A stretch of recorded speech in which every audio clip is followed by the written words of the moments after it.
我穿越成了至高无上的祖龙之子，可我对祖龙说的第一句话就是：“爹，龙族3年之内必亡，你应该将龙族交给我来打理。”随后不等祖龙来得及反应，我直接用系统送的混沌珠将祖龙老爹囚禁，并且还往里面塞了99条粉色小母鱼。祖龙见状立即大吼道：“逆子！你在做什么？”此时洪荒正处于龙凤麒麟3族大战，龙族只需要再战一场就可称霸洪荒。你的兄弟如今都战死在了战场上，难道你还想当懦夫投降吗？闻言，我直接进入到了混沌珠里，接着对着祖龙老爹开口道：“爹，我要给龙族留下希望，这里是混沌珠里的空间，你在这里也可以修行的。”说完，我便转身走出了混沌空间，只留下祖龙在原地暴跳如雷。你这个逆子，快放我出去，要不然龙族早晚会被你祸害没的。任凭他如何挣扎，始终无法踏出混沌空间半步。我回到龙宫大殿，召集龙族现存的所有高层，众龙臣化形为人齐聚大殿，朝我行了一礼：“吾等参见殿下。”我坐在大殿之上，朗声道：“祖龙受了重伤，已经去闭关了。接下来我将全权管理龙族的各项事宜。”话音落下，众人面面相觑，却无人怀疑，因为我如今只是金仙境，没人会想到我能囚禁祖龙。这时有人开口道：“吾等支持殿下的一切决定，请殿下下达接下来的命令。”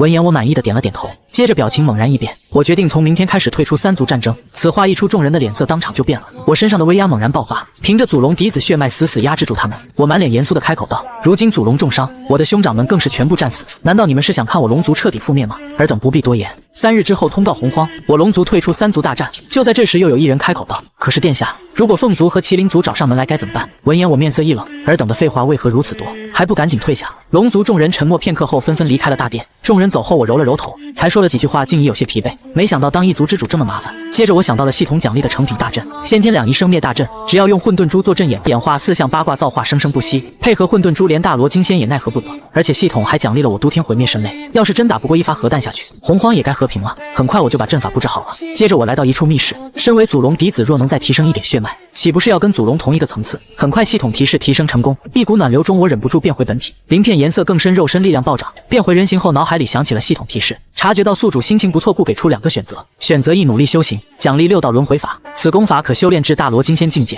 选择2极致摆烂，奖励称号摆烂仙人。我想都没想就选择了第一个选项，直接修行起了6道轮回法。3天之后，龙族退出大战的消息传遍洪荒。此时西方天魔山魔祖罗侯正炼化诛仙4剑，听闻此讯，险些走火入魔，生死道消。他本想借大劫怨念炼阵，龙族退出岂不是让他功亏一篑？罗侯冷哼了一声说道：“入劫容易，想要脱身，我岂能让你如愿？”随后破开虚空不知所踪。玉京山上的红军同样不解，如今大劫已起，天机紊乱，连他也算不出龙族的变数。而凤族之祖元凤听到消息后松了一口气，这龙族的疯子终于松口了，接下来他就能好好对付麒麟一族。麒麟一族竟敢杀我凤族的嫡系，麒麟族却刚好相反，使麒麟怒吼道：“老龙，你想退出？难道我战死的孩子找谁算账？你想退出，我不允许！”罗侯的布局巧妙又简陋，凤杀龙，龙杀麒麟，麒麟杀凤，三方拉锯，血海深仇，岂是一方想退就能退的？转眼之间已是1000年，3族元气恢复些许，唯独龙族例外，1000年的时间远不能让其繁衍恢复。这一天，东海之上猛然燃起凶猛的火焰，海水沸腾，无数火鸟飞驰而来，火鸟之下更有无数麒麟踏海行走。曾经敌对的凤与麒麟竟联合了。片刻后，东海被烧出一个巨大的深渊，龙宫竟直接裸露了出来，接着使麒麟在空中咆哮着：“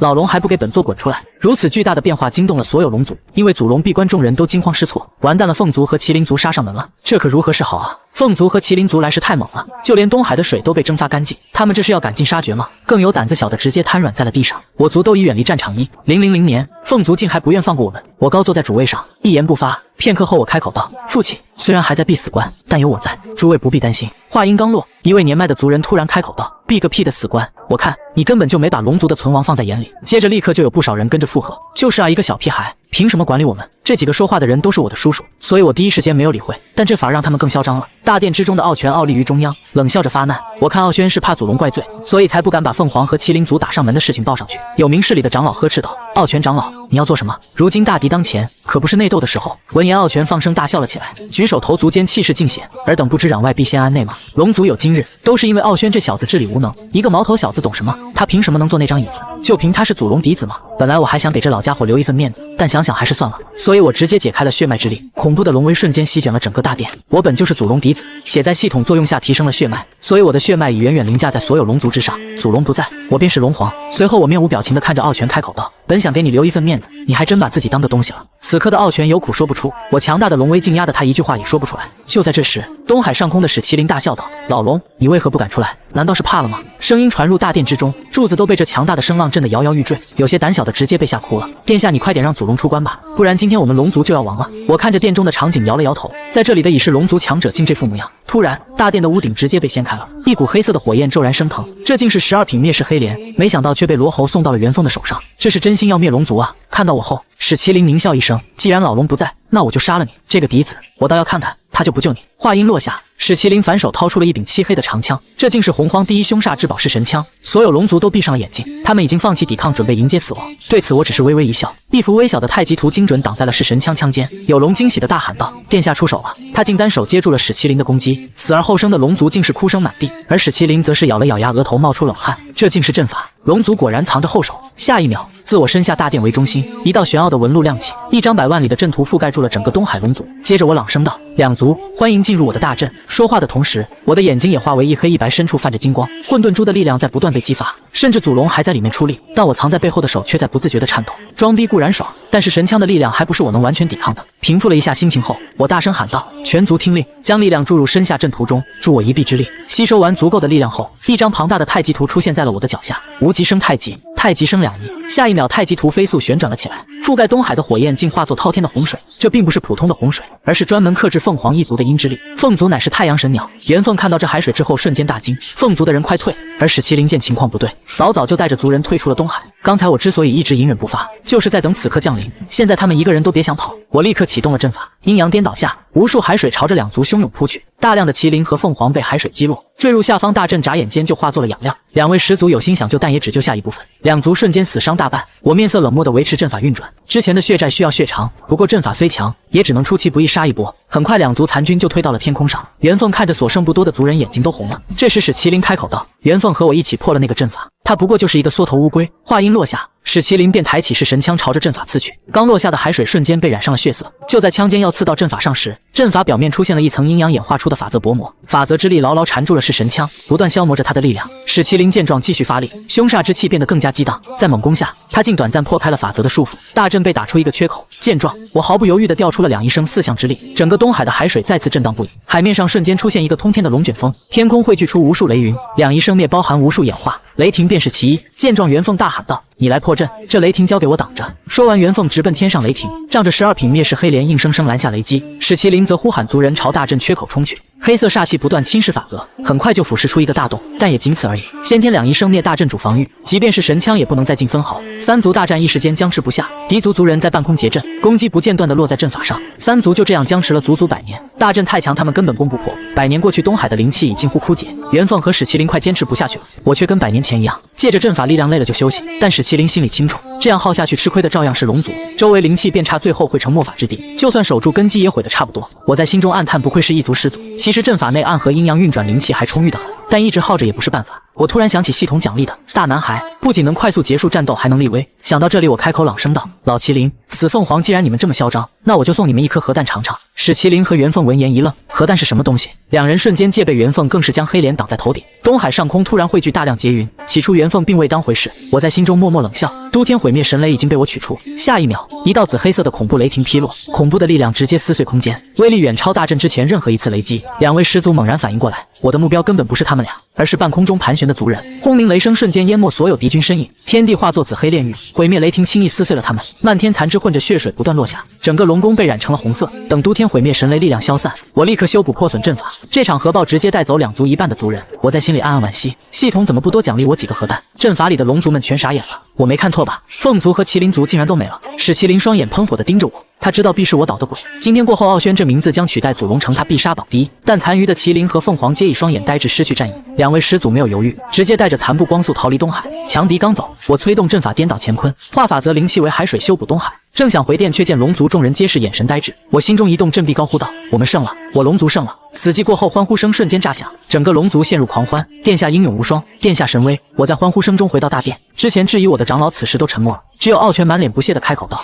一个毛头小子而已，仗着祖龙留下的阵法，还真把自己当个人物。”话音落下，大殿瞬间死寂，所有人像看傻子一样看着傲权。几个同党的族老虽没说话，但眼神也表明了立场。我满脸不屑地开口道：“傲权，我给过你机会了，你没出来保护龙族，现在我出手解决外敌，你还想怎样？”傲权闻言冷笑道：“你不就是仗着祖龙留下的阵法吗？要是没有嫡子的存在，现在统领龙族的就是我。”这时又一名长老和颜悦色地问道：“傲轩啊，祖龙给你留了这么强的阵法，怎么一开始不告诉我们？”话音刚落，又一名长老跳了出来：“祖龙留下阵法保护龙族，你居然不告诉我们，还私自藏着是想干什么？”这两人都是我的叔叔辈，一个唱红脸，一个唱白脸，无非是想谋夺先天两仪生灭大阵的控制权。这时角落里一名青年龙怒吼道：“长老，你们想干什么？是殿下保护了龙族，他地位极低，竟敢和族老对着干。”下一秒一声闷哼传来，青年龙被震得吐出一大口鲜血，随后又一名族老站了出来，还好意思说，要不是傲轩私吞阵法，我们这些人就能把凤族和麒麟族全留下。开战前是这些人，打赢了还是这些人，我早就烦了。丁，你的族叔们认为你年龄尚小好欺负，想要趁着祖龙不再夺走龙族大权，你决定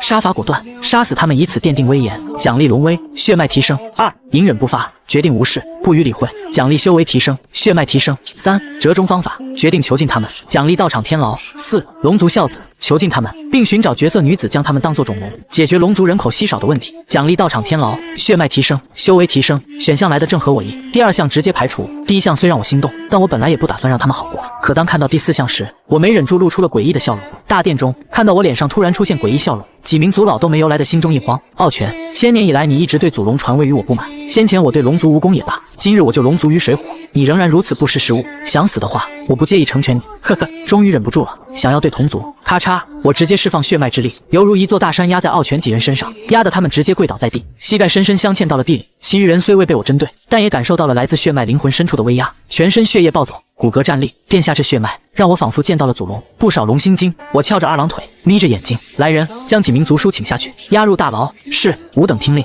这几个老家伙我们早就看不顺眼了，整座大殿中除了那几个族叔以外的龙，竟然全部应令，把我都惊到了。没想到我说话这么管用，看来他们只是特例。既然如此，连定罪名都省了。毕竟除了祖龙嫡系，就属这几个老东西的血脉最纯净。没系统我一时还想不到，倒是便宜你们几个老家伙了。我嘴角上扬，龙族繁衍困难，先前跟着祖龙死伤惨重，刚好让这几个长老为龙族的兴旺添枝家业。丁，系统奖励已发放，请选择道场天牢位置，修为提升奖励将在收集女子之后发放。我直接选择代替原本的龙族大牢，天牢自带禁制，没有我的允许，除非境界超过准圣，否则别想离开半步。且它还能潜移默化地影响犯人精神，只是这功能暂未完全开放。傲轩。砰！一只手掌直接落在傲权的脸上，当场把他打昏了。殿下的名讳也是你能够直呼的。其余几人也是同样的待遇，被拖着打入了天牢。殿下还有什么吩咐？若殿下还想征战，吾等愿为殿下死战。祖龙不在，吾等只服殿下。我抬头仰望，目光穿过了海水，还得谢谢你们让我收拢龙族所有人心啊！从今往后，龙族就是我的一言堂。至于祖龙，在混沌珠里出都出不来。思考片刻，我借助阵法之力加深，通告整个洪荒。龙族现任族长宣布，龙族退出3族之争，凤族、麒麟族攻打龙族，受到天道惩戒，降下灭世神雷。若有再犯龙族者，2族便是前车之鉴。洪亮的声音让各方势力齐变色。玉京山上，红军一直都在关注东海的情况，他本以为龙族在2族压制下必濒临灭族，罗侯更是借出了弑神枪和12品灭世黑莲。没想到凤麒2族先是9攻阵法不下，后又被一道连他也算不出来历的雷霆杀死了大量族人。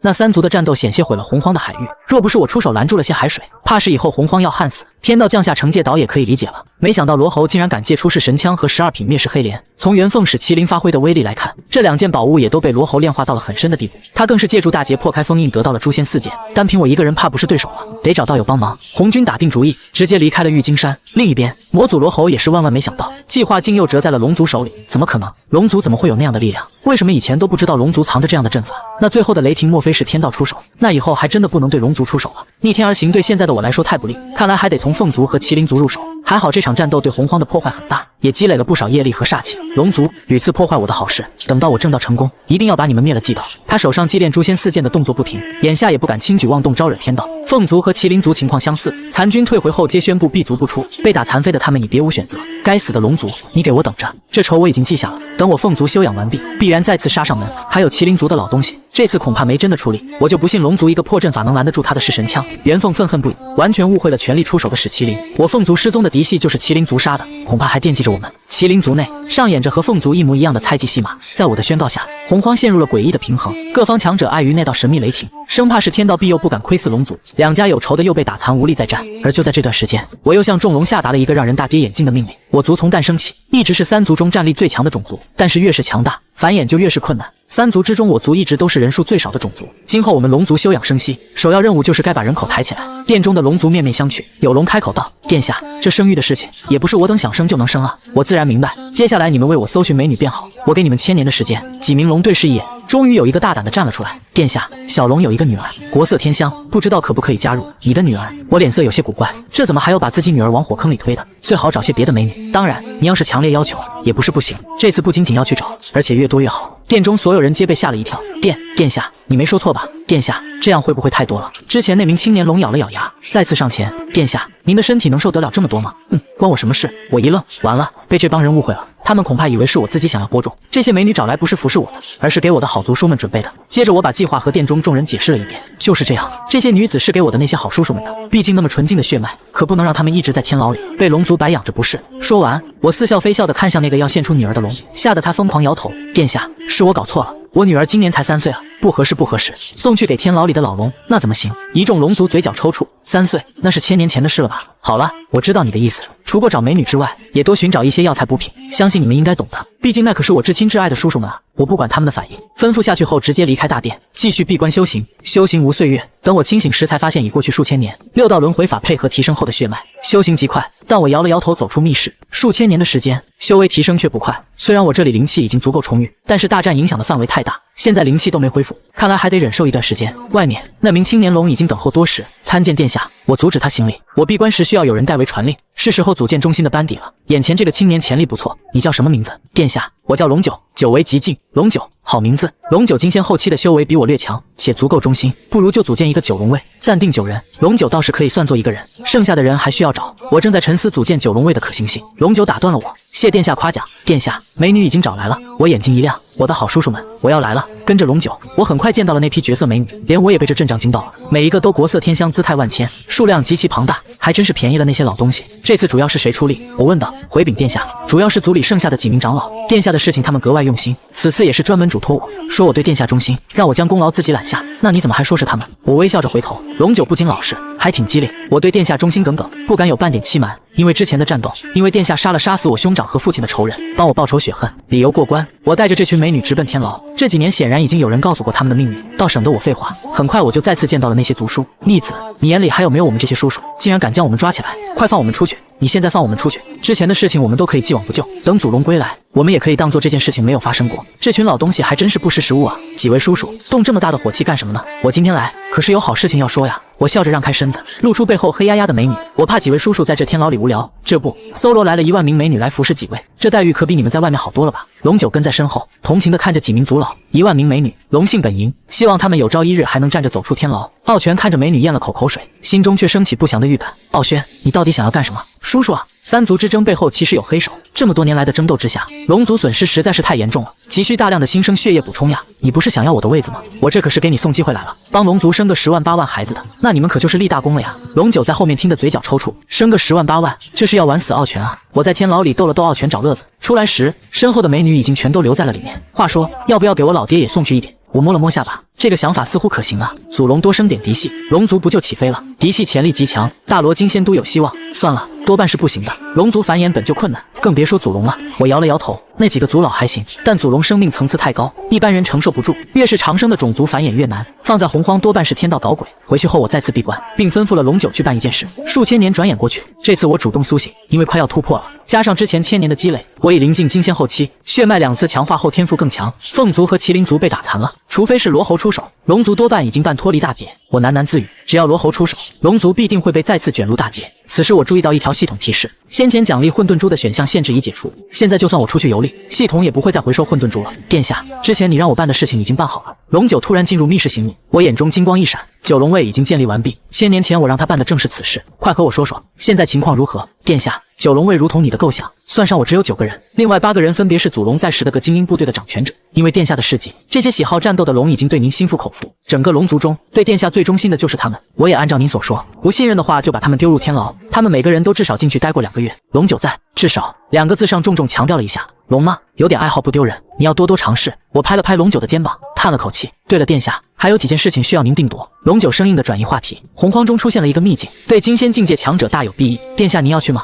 能够帮助你打破这个瓶颈。我不去。龙九点点头，我知道了，我会安。他猛然一愣，不去。殿下，这次秘境很重要啊，而且很安全，是长期开放的一个秘境，对您很有帮助。不去，我不需要。在族内修行已经能够满足我，我果断拒绝。开玩笑，秘境最容易死人，有系统在，我稳住发育就行，绝不出去拼命。殿下，有一个小种族想要和龙族结盟，你看您要不要出去一次？你们商量就好，我不用出去了。不对，这种事情还需要我离开龙族。殿下，需要你前去拉近关系。不去，我再次拒绝。龙族内部的事都好办，但休想让我离开龙族半步。现在洪荒乱得很，红军罗侯幕后斗法，我好不容易带龙族半脱离大劫，这绝对是天道的阴谋诱捕，想把我拉入劫中，我必须苟住。和离开龙族有关的就不要告诉我了，这些我不会接。我摇摇头。不过龙九总提出门，倒提醒了我，龙族在休养生息，凤族和麒麟族何尝不是？我虽然不出门，但也不能看着敌人好过，得找点事做。丁，龙族正在休养，但您的敌人凤族和麒麟族竟同样在休息，你决定做事不管，无视他们，奖励血脉提升。2. 趁机报仇，趁其休养进行偷袭，奖励修为提升。3.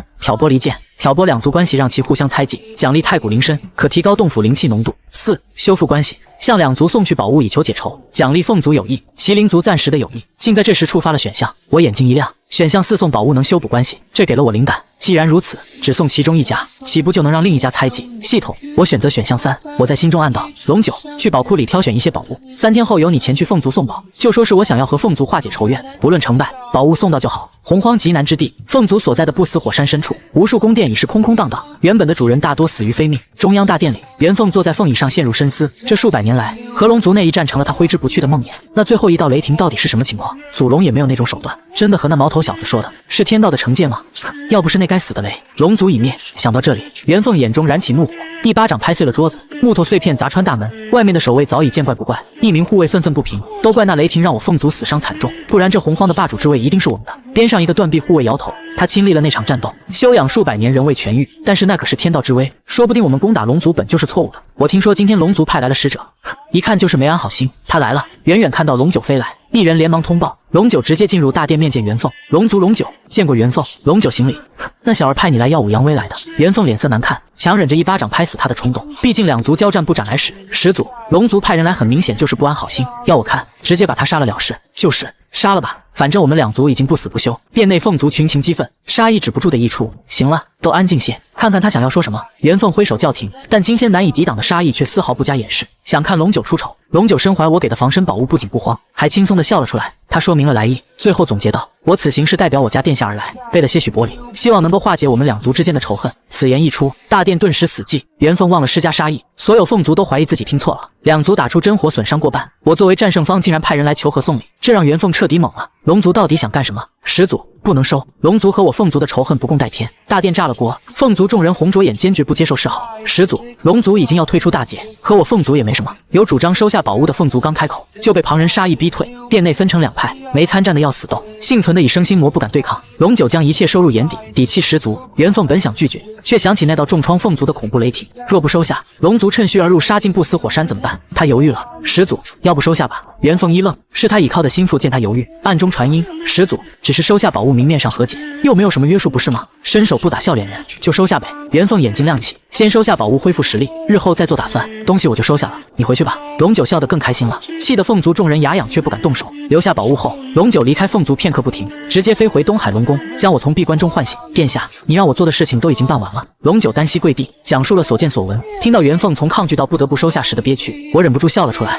起来吧，这件事情你办得不错，现在要完成系统选项，就只差挑拨两族关系了。凤族和麒麟族攻打我们的时候，主攻的是麒麟族，袁凤只是拿着12品灭世黑莲躲在后方抵挡雷霆而已。战后使麒麟受伤，但是袁凤在12品灭世黑莲的保护下几乎完好无损。我就不信使麒麟他心中没有怨念。我负手而立，龙九满眼佩服，惊叹于我翻手为云覆手为雨，将龙凤两族玩弄于股掌之中的手段。还好殿下是生在我族，如果是在凤族或者麒麟族，龙族危矣。龙九，接下来还有一件事情需要你去办。你这样，龙九一边听着，眼中金光不断闪烁，对我更是满眼崇敬。殿下，你的这个办法实在是太绝了，属下这就去办。龙九离开后，我笑而不语。这算什么？我让他去办的事正是散播谣言，我要将凤族接受龙族宝物的事传遍洪荒。我还加了点料，谣言只会越传越离谱，一旦传到麒麟族耳中，我的目的就达到了。第二天，传播谣言如我所愿般发酵。哎，哥们，你还记得100年之前的龙族和另外2族的战斗了吗？记得那一战毁天灭地啊，吓人的很，更是天降神雷，将凤族和麒麟族都打残了。几名草木精灵聚在一起交流，其中一名精灵得意地笑起来。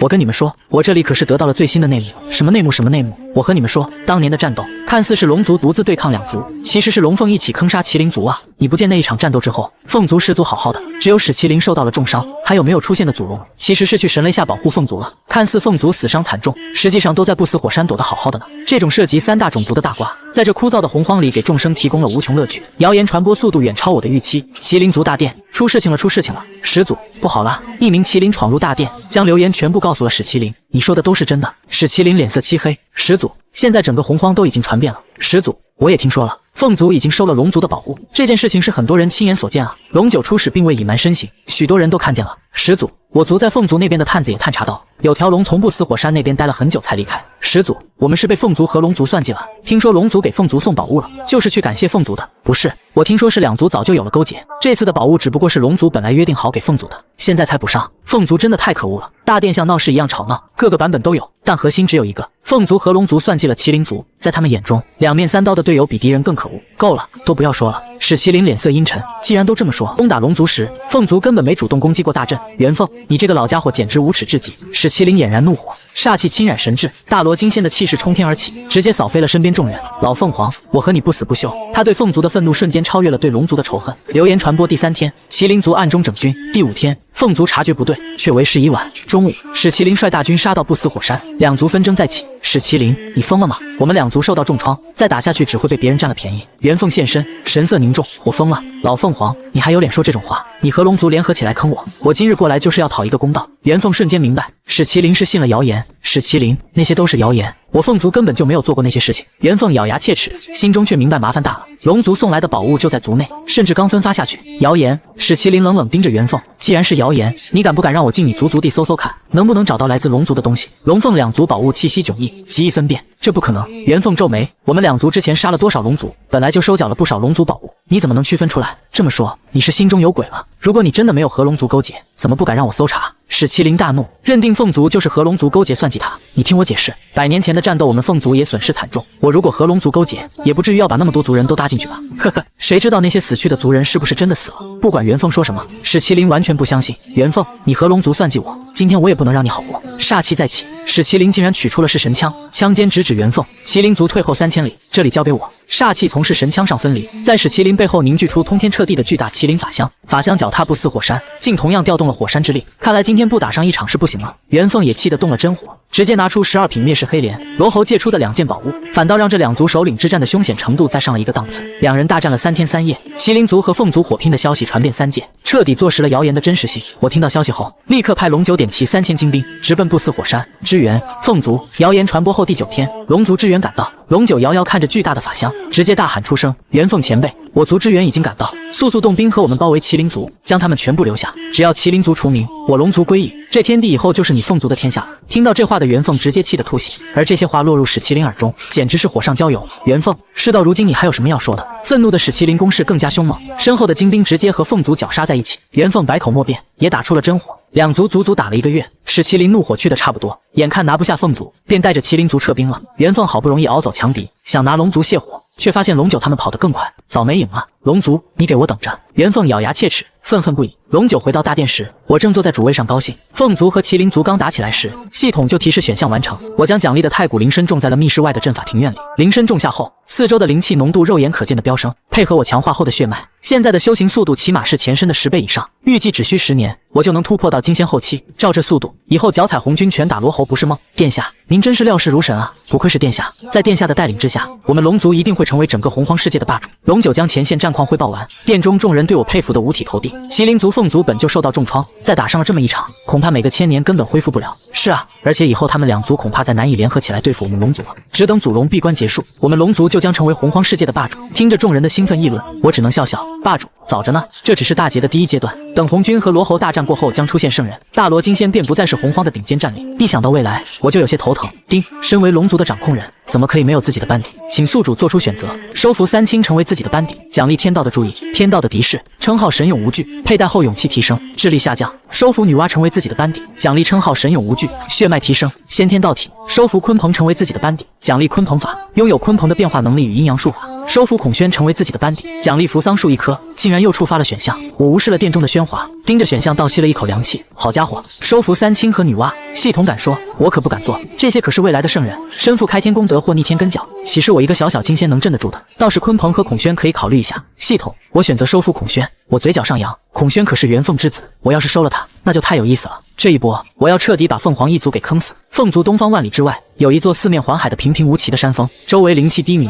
寻常仙人路过都要摇头离开。今日，我和龙九却来到了这里。我漫步在大海之上，仰望这座高山。龙九，你确定孔宣就在这里？我确定。不过殿下真的要来收服孔宣吗？那毕竟是元凤的子嗣。龙九有些犹豫。我皱起眉头，孔宣好歹是元凤的孩子，怎么会被发配到距离不死火山这么远的地方？一般凤族的待遇都比这好，看来必有隐情。转头看向身边的龙九，我有些不满。殿下，属下真的是不习惯穿着那些，绝对不是对殿下有意见。龙九见我神酸，虽说这性格让人放心，但我堂堂龙族代族长，出门护卫连件像样的法宝都不穿，实在寒酸。算了，你既然不习惯，那就免了吧。我摆了摆手，迈步上山，到了山顶，眼前的画面更显落魄。周围种着些普通的灵竹，勉强维持着微薄的灵气。竹林中间是一间简陋至极的竹屋，看来他和凤族矛盾不小，收服有戏了。就在我思索时，一个年轻男子从竹屋里走了出来。两位是什么人？来此处何事？孔宣被迫中断修行，见到我们这2个生面孔，心情显然极差。如果你们是迷路，就速速离开。我并不识，跨到我身前，霎时间风云骤变，他直接动手了，显然是想替我立威。山顶乌云汇聚，大雨将倾，却被一股狂暴的热浪生生驱散了一部分。龙族，这里是我凤族的地盘，你们龙族过来干什么？孔宣强势出手，与龙九对峙，两人修为竟不相上下。我眼睛一亮，这座山灵气匮乏至极，他自小在此苦修，竟能跟常年在龙族族地修行的龙九战平，不愧是元凤之子，根脚极高。龙九，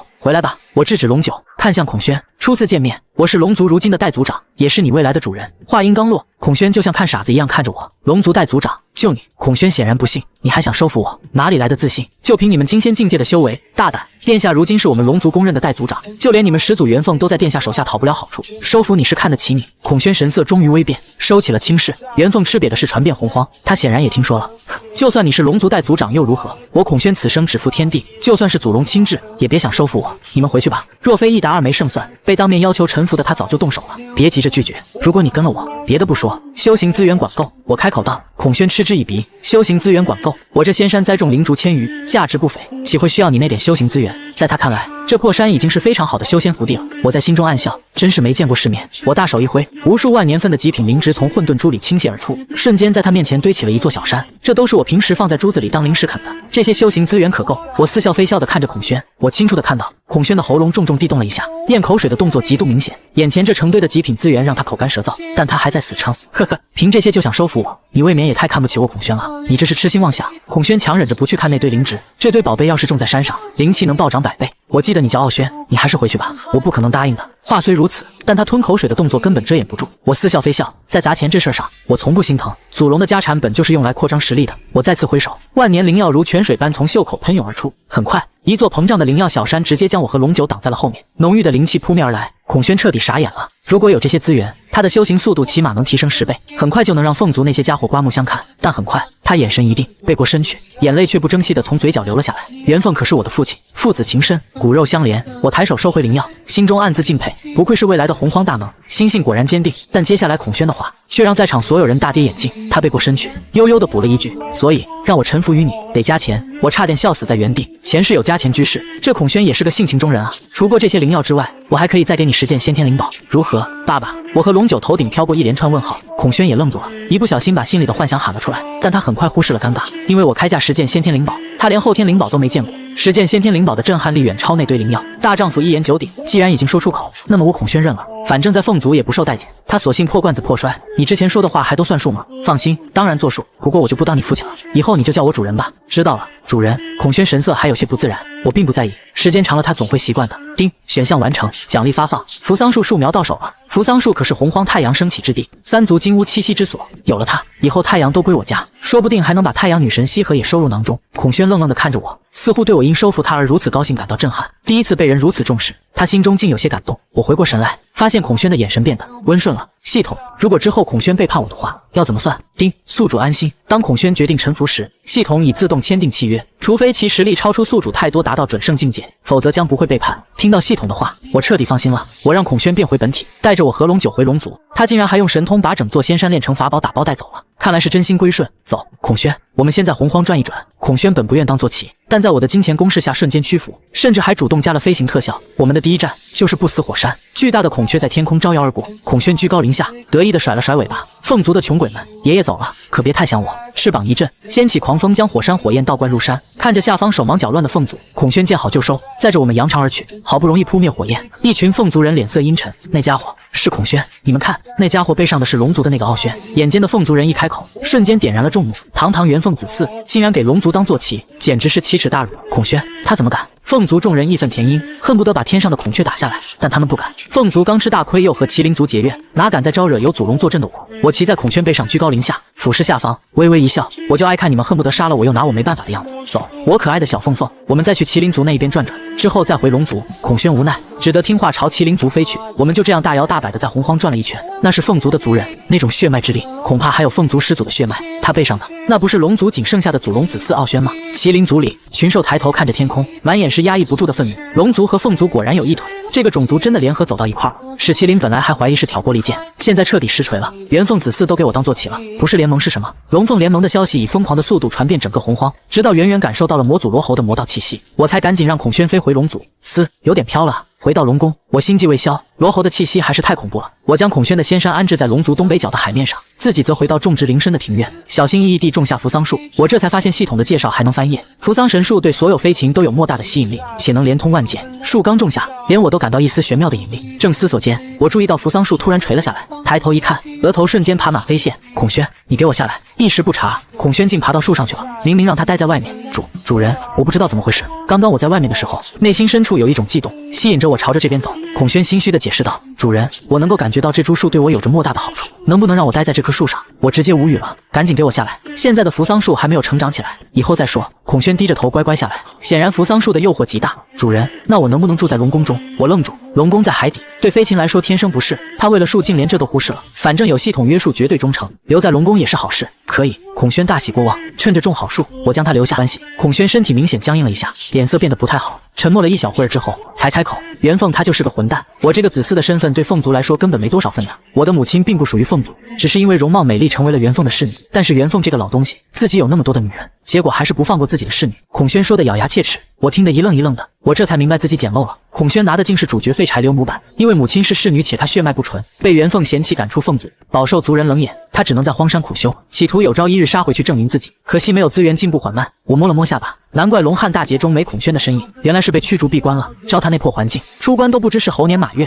对了，孔宣，你想不想报复一下元凤？我坏笑道：“主人，我当然想啊，要不是我打不过元凤那个老家伙，我自己都早就杀上凤族了。”孔宣愤愤不平，我示意他稍安勿躁，缓缓说出了我的计划。本想让孔宣利用身份给凤族找点麻烦，谁知他听完眼睛直冒绿光，主动请缨：“主人，你不用说了，那老凤凰私生活乱得很，我撞见过不少才被赶出去的。要是我把这些捅出去……”孔宣越说越兴奋：“主人，这件事就让我亲自来吧。”我听得直咂舌，这老凤凰比我们龙族还会玩啊！前世很多人以为元凤是女的，但在这个洪荒世界，元凤可是个公的。元凤啊，你私生活这么乱，可就不要怪我啊！我嘴角上扬。3天后，孔宣归降龙族的事传遍洪荒，而刚和史麒麟打完一架，正在闭关养伤的元凤，对即将到来的风暴一无所知。喂，你听说了吗？最近从龙族那边传出来的元凤的事情，一处仙山上，几名生灵聚在一起八卦。你说元凤喜欢女装，我当然知道了。我跟你们说，我有个侄女嫁给了龙族，之前孔宣喝醉了，我侄女亲耳从他嘴里听到的。想不到一直以男人相貌露面的元凤，竟然喜欢当女人，哈哈！就元凤那个5大3粗的模样，恶心死了。这种涉及大能的劲爆八卦在洪荒各地疯狂传播，这些当然都是我让孔宣散布的。他元凤子嗣的身份就是最完美的背书。玉京山上，红军听到这消息差点走火入魔，眼珠子都快瞪出来了。什么鬼？元凤女装找的那么多的侍女，其实都是掩饰。我 TM 有点刺激啊！孔宣更是亲自飞到麒麟族上空盘旋。麒麟族的，我今天有些秘密要说给你们听，还希望你们帮我一起主持公道。下方麒麟愣住了，孔宣，你一个投奔龙族的叛徒，来我麒麟族干什么？孔宣摆了摆尾巴，我可不是叛徒，是看不下去元凤的恶行，这才弃暗投明，希望能够拯救水深火热之中的凤族。元凤那个老东西坏得很，看似招揽了很多侍女，族内族外都毁在元凤的手上。孔宣，元凤可是你的父亲，你竟然这么说他？下方麒麟质问，我说的可都是句句属实，这是为了凤族好。走了，你们爱信不信。孔宣潇洒转身离去。麒麟大殿里，史麒麟的狂笑声冲破屋顶。元凤，就那个家伙，哈哈哈哈哈！被龙凤联手坑了一把的憋屈，此刻烟消云散。你们说这个消息已经传遍了洪荒。是的，始祖。殿中众人都在偷笑，使麒麟乐坏了。除过孔宣说的，还有什么说法？都给我说说看。始祖，还有说袁凤化身绝色美女的，还有说袁凤喜欢和侍女搞，没精力管自己的女人，但那些女人还是给她生了特别多的孩子。呼哈哈哈哈！史麒麟一口茶直接喷了出来，不死火山。凤族众人神色大乱，连忙将袁凤从闭关中唤醒。始祖，不好了！凤族人一见袁凤就哭喊起来。什么事情？慌慌张张的像什么样子？难道是麒麟族打上门来了？袁凤不满。始祖，不是麒麟族打上门来，是孔宣那个家伙竟然投奔了龙族，成为了龙族的走狗。袁凤愣了一下，孔宣是谁？他的子嗣太多了。始祖，孔宣，他是您的子嗣啊，您和侍女生的那个血脉不纯的。袁凤终于想起那个被逐出凤族的孩子，当即勃然大怒。你说他投奔龙族，他怎么敢？就算是血脉不纯的子嗣，投敌也绝不可饶恕。以为投奔了龙族就行了？投奔龙族的，就算是我的子嗣，也不用留情，杀了吧。袁凤看似轻描淡写，实则已愤怒到极点。你们还有什么事情？没事就退下吧。一群凤族人面面相觑，没人敢吱声。孔宣都亲口在麒麟族证实了，如果是真的，他们哪敢问？见众人畏畏缩缩，袁凤猛拍桌子大吼：都怎么了？有事情就快说，磨磨唧唧的，小心我把你们全杀了。终于有人硬着头皮上前。始祖，外面有人说那些侍女都是为了遮掩，您才故意招揽的，实际上根本碰都不碰他们一下，而且一次喜欢喝几个人。那人声音越来越小，砰！袁凤面前的桌子化为粉碎，恐怖的力量在大殿内肆虐，说这些话都是谁说的？我撕碎了他。凤族长老在颤抖中说出了一个人的名字。始祖，这些谣言是孔宣说的，混账东西，满口胡言。袁凤差点气晕过去，深吸了几口气都没能平复。孔宣怎么说也是亲儿子，背叛凤族也就罢了，竟敢散布这种谣言，那混账东西，老子怎么可能喜欢男人？他还说了什么？都给我说出来，我倒要看看这个混蛋还能说出什么惊天地泣鬼神的话。凤族大长老犹犹豫豫不敢说话，二长老见状走了出来。始祖，那混蛋还说你有那么多的女人，侍女更是数不胜数，怎么可能人人都宠幸呢？说下去，袁凤听着似乎不是那么离谱，稍微平静了些。始祖，那混蛋说你有这么多女人，大部分都宠幸不到，可是生孩子的却很多。其实那些孩子都不是你的，有些甚至可能都是你的孙子，可是您不知道。他说你被绿了却不自知。袁凤气得脸色发青。始祖，我们绝对不敢对您的女人有想法。二长老带头下跪表忠心。袁凤刚一点头，却猛然发现大长老竟在浑身发抖，直冒冷汗。他瞬间眼前一黑，难道说那混蛋说的是真的？他僵硬地转过头，竟然发现自己的一个儿子也跟大长老一样，都在心虚的颤抖。畜生，你们都是畜生啊！噗！袁凤气急攻心，当场走火入魔，吐出一口鲜血，旧伤全面爆发，直接昏死了过去。始祖，龙族这边俨然一副过年的喜庆模样，我正盯着系统新弹出的选项陷入沉思。凤族始祖被凤族大长老与自己儿子气得怒火攻心，即将化身魔凤。龙汉大劫即将变为凤族与麒麟族两族之争，你决定重新参与龙汉大劫。如今的龙族已经有一统洪荒之力，奖励天道注目，红军有爱抚摸一套，精美项链一枚。二，什么都不做，功成身退。龙族将在一段时间之后退出龙汉大劫，摆脱大劫，奖励祖龙骨灰盒一个，称号不孝子，修为提升至大罗金仙境界。三，广撒金钱，多行善事，帮助祖龙清除自身业力，摆脱入劫之人的身份，奖励神通六道轮回剑法，修为小幅度提升。看到第一个选项，我差点爆出国粹。什么精美项链？那是坐骑项圈吧？再次入劫的代价就是给红军当坐骑，鬼才选这个。不过这也说明龙族确实已从量劫中脱身。我虽然不明白袁凤怎么被大长老和儿子气晕了，应该是孔宣的功劳，但只要对龙族有利就行。回头再让孔宣带节奏火上浇油。二和三选项一看，我就明白了，龙族脱节了，但祖龙造的孽还算在他头上，他依然是入劫之人。选项二直接奖励大罗金仙修为，很诱人啊，要不就选二。不行，我可是孝子，怎么可以背负上不孝子的名号？我坚定的摇头，让老父亲安详的在牢里养老，我自己扛重复兴大旗。还有比我更孝顺的吗？系统，我选择选项三。我强迫自己不去看选项二，心都在滴血。父亲啊，我为了你可是放弃了成为大罗金仙的机会了。叮，选项完成，奖励提前发放，滴血的心瞬间满血复活，竟然提前发放奖励。神识刚触碰系统空间里的六道轮回剑法，庞大的记忆就涌入脑海。这六道轮回剑法竟然这么恐怖，我眼前一亮，这波不亏。剑法分春夏秋冬与生死六大轮回，有来有空有输出，完全不亚于大神通术。放在天生掌握天象的龙族手里，威力更是成倍暴增，赚大了。但是我现在却没有一把趁手的武器，这不行，得想办法搞一把来。我自己的先天灵宝已经看不上了，龙族可是洪荒第一土豪，宝库里怎么着也有几把极品先天灵宝，甚至先天至宝吧。现在我是龙族之主，倒是可以去龙族的宝库里看看了。我喊来龙九，带我去龙族宝库看看，我要拿点东西。龙九没多问，直接带我前往。我们没走多远，就在我闭关的密室后方停下了。宝库竟然就在我闭关室的正下方，我距离他这么近，竟然一直没发现。平时都是祖龙在这里闭关，这老龙到底是有多贪啊？宝库放在自己身下，简直就是个守财奴。龙九，这宝库的位置你是从谁那里知道的？我突然问道。这可是祖龙的宝库，殿下，祖龙当初怕你败家，就没给你说，合着所有人都知道，只有我不知道。我头上爬满黑线，我可是亲儿子啊！殿下，宝库只有前2层能够进去，但是真正的好东西都在第3层，需要祖龙的血认证才能进去。龙九带着我从密道进入宝库，刚来到第1层，我就傻眼了。第1层的密室也就是比平时的大殿大些，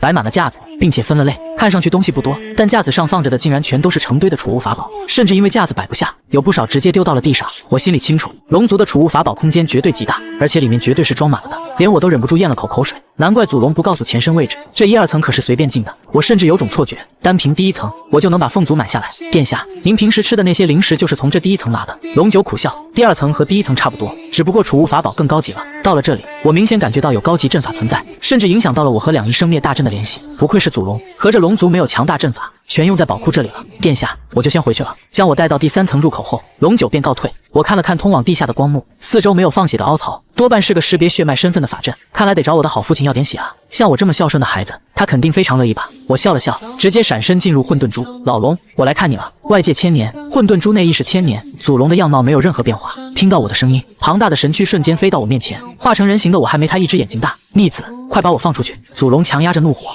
，1000年来的无数次尝试让他明白，没有我的允许他根本出不去。轩儿，你到底想要做什么？放我出去！你想要什么，我都可以给你。祖龙深吸了一口气，蛊惑道，在他眼中，我还是那个无能的儿子，就算有点机缘，没有他的首肯，日子肯定不好过。老爹，你可别多想，你儿子我现在在龙族可是万龙之上啊，号令龙族莫敢不从。您老就好好的在混沌珠里待着，什么时候我要是遇到了难以阻挡的大敌的时候，可还要靠您来给我拖延时间呢。祖龙气得鼻孔喷出狂风，老爹，我这次来找你可是有正事的，你就不想知道现在的龙族是什么样吗？我一步跃出拉开距离，用混沌之气凝聚出一道光幕，播放的正是拿下傲权并把他们当中的尾巴直接把光幕砸得粉碎。老爹，你这么生气作甚？我这么孝顺的孩子，凤族麒麟族可都难寻一个，龙族在您的带领之下，我的哥哥们光荣战死，只有我心系龙族江山，将龙族血脉传承放在第1位。您不会是眼馋那些美女了吧？放心，只要你想，10个100个1000个万个美女我都给你弄来。试问天底下还有比我更孝顺的人吗？祖龙双眼血红，紧紧盯着我，咬牙切齿，你可真是我的好儿子啊！如果我把这份心思放在统一洪荒上，他绝对欣慰。但现实截然相反，凤族呢？还有麒麟族，元凤和史麒麟那2个家伙可不是好对付的。凤族啊，我派人给人家送去了一大堆的礼物，我们2族就和解了。我笑着耸肩，送礼和解。祖龙脑海中瞬间脑补出龙族委曲求全的画面，眼中怒火冲天。逆子，你给我去死！轰！巨大的龙尾拍下，但我瞬间闪退到空间的另一边。轰轰轰！祖龙疯狂攻击，但被混沌空间压制，无法调动灵宝和龙珠力量的他，根本摸不到我一下。老龙，话可不能胡说，我让你在混沌珠中休息，免受战火，安心修炼。我这样的好儿子，整个洪荒可都没有第2个。傲轩，你还有脸说？竟然带着龙族当凤族的走狗！我继续添油加火。老爹，前2天我不是从混沌珠里取了不少东西吗？我把那些东西都送给孔轩了。你可能不知道孔轩是谁，那可是元凤的亲儿子。我们在不死火山上空转圈的时候，凤族的人可是很热情的。祖龙气得说不出话，直接喷出一大口鲜血，染红了混沌空间，竟然也被我气出了内伤。下一秒，喷出的血液瞬间全被我收集了起来。我挥手把散落的血液全部收集起来，出现在祖龙正前方，微笑着朝他挥了挥手，得意地展示了一番手中的战利品。父亲，我最近缺钱，龙族宝库里的东西我就帮你接管了。说完，我直接离开混沌珠，任由祖龙在里面咆哮。哎，叫什么？我这样的好孩子，你应该高兴才对。我笑着回到宝库，将血液抹在屏障上，果然裂开了一道供人通过的缝隙。龙族宝库第3层，小爷来了。走进通道，一颗颗夜明珠相继亮起，整个通道径通体由蕴含灵气的浴室铺就，顺着通道推开一道门户，我正式踏入了宝库第3层。我的天，竟然比前2层还要大！这里不仅空间庞大，而且堆得满满当当，这里全部都是后天灵宝，我眼睛都瞪大了。成千上万件后天灵宝连架子都埋了起来，大多被随便丢在地上，只留下了供人落脚的缝隙，还有隔间。我神识探过去，其他的隔间里放的竟然全都是10万年以上的各种灵药，低估龙族了。这么多资源完全可以批量生产仙人。哎，这么多宝物放着多浪费啊！快进我碗里来！我专门挑着治疗和提升修为的极品灵药，疯狂往混沌珠里丢，随便装了2座小山，却连宝库的1%都没拿走。眼看差不多了，我继续顺着中间的楼梯往下走。第3层是后天宝物，第4层恐怕就是先天。来到第4层，眼前豁然开朗，这里极为华丽，四周共有4面门户，分别写着灵宝、杂物、灵药、典籍。我好奇地推开北边典籍的大门，瞬间僵硬住了。本以为是藏书阁，没想到竟是一块块刻着法则的石碑。有这种东西，祖龙你竟然把它们都封存在这下面。蕴含法则之力的石碑，无论是做阵眼还是参悟，都是极品，在这里却只被当成了照明物，甚至有个别石碑上还带着泥土，明显刚挖回来没多久。祖龙那家伙，他不会是因为这些石碑会发光才带回龙族的吧？我忍不住吐槽，转身退出了这里，径直走入灵宝大殿。灵玉铺地，灵木做墙，墙上的装饰画至少都是后天至宝。而最让我崩溃的是殿内的藏品，我服了，有这么多先天灵宝，你竟然全都存在这里。和凤族、麒麟族开战的时候怎么不带着？我直接无语至极。这里知名的先天灵宝少说也有50件，左边充当照明的是八景宫灯，右边照明的是玉虚琉璃灯，天地人3灯这里就占了2盏。殿内还散落着青莲宝色旗、红绣球、4象塔等至宝。所以说，果然红军分宝岩分宝的时候，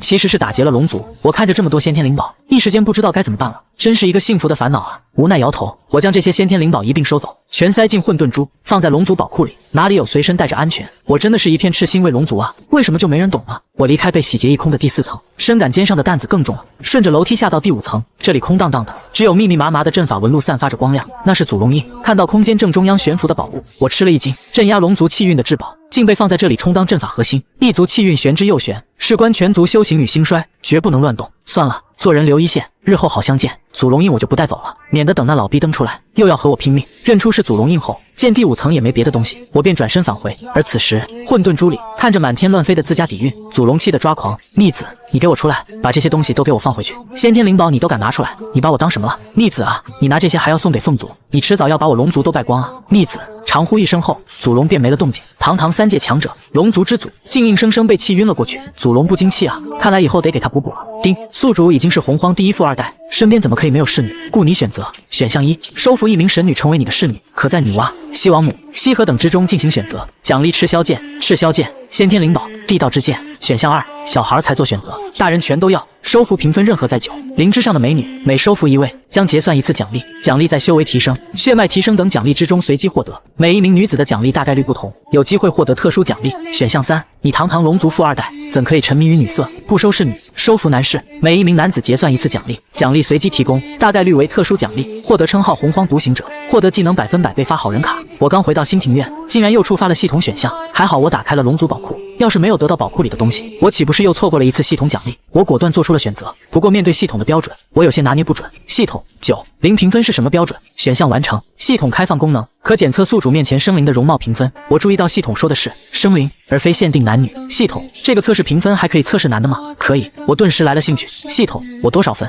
宿主颜值2分。我这么帅竟然没上9分，我愣住了。我转头看向在庭院修行的孔轩。系统，孔轩多少分？4分。我瞬间松了口气，同情的看了看孔轩，比我低了8分，连血脉强化后的我都只有2分。这就让我对上9分的女子更好奇了。9分，女娲应该是可以的，西王母也差不多，不知道3霄行不行？对了，西河应该是可以的吧？我突然想起了神女西河，而且我也清楚她的住处。难得系统出现了选项，去太阴星上找找看，如果符合，那就收下。刚好系统奖励了我扶桑树，不怕他拒绝。打定主意，我走过去叫醒孔轩，走，我们出趟远门。西河远居太阴星，好在孔轩速度极快，几天便到了。刚靠近这颗淡蓝色的星辰，我就感到距离突破不远的修为瓶颈在跳动，这是和太阴之星上的阴气共鸣啊！我明白其中缘由，拍了拍孔轩的脑袋，让他降落。这还真是一颗适合隐居的星辰啊！我四处张望，孔轩则是第一次出这么远的门，一副没见过世面的样子。到了太阴星了，怎么找西河呢？我摸了摸下巴，孔轩主动请缨，主人，你就看我的吧。他深吸了一口气，张口大喊：“西河女神，我家主人来接你回家了！”